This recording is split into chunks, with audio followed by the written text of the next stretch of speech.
So another common question people ask is, how much should I have saved? You hear this one a lot too, Chawn. Yeah, people are thinking about what do they need? You've got your lifestyle that you have now. You're basing that lifestyle off of the income that you have now. So when that income goes away at some future point, how much do people need? There's some arbitrary things out there that one common one is a multiple of your income.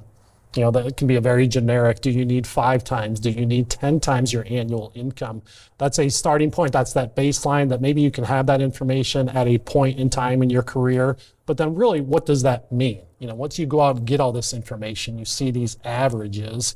Well, what does it mean to you? The averages are, again, that's averages of everybody. We know everybody's career is different. The incomes people make, how long you've been working already, how long you're going to continue to work.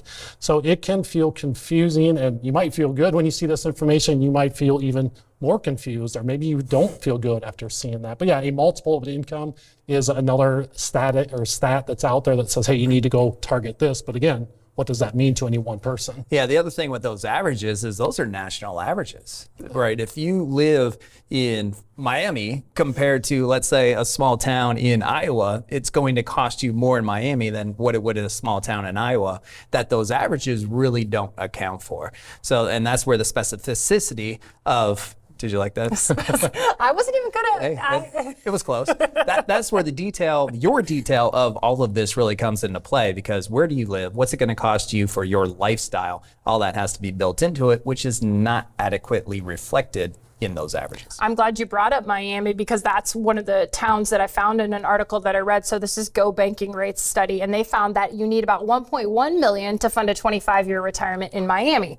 That sounds pretty high to a lot of people. But if you live in McAllen, Texas, you just need 570,000. So when you're talking about how much you need for retirement, there are so many factors, and where you live is definitely one of them. Now everybody's moving to McAllen. Yeah. And all of a sudden supply and demand is going to go up, housing's going to boom. It'll even out over time. But yeah, it's almost a 1 to 2 difference, right? It's almost twice the amount that somebody needs for a same time frame in a town like Miami versus a town in Texas. So that's a big variable of where your life's going to go. What do you need now? You know, what's your lifestyle going to be? Do you need the 1.1 million, or is the 550, 570 enough? It's that information. Getting that information can help get you to start thinking about what decisions do you need to make as we all get closer to retirement every single day.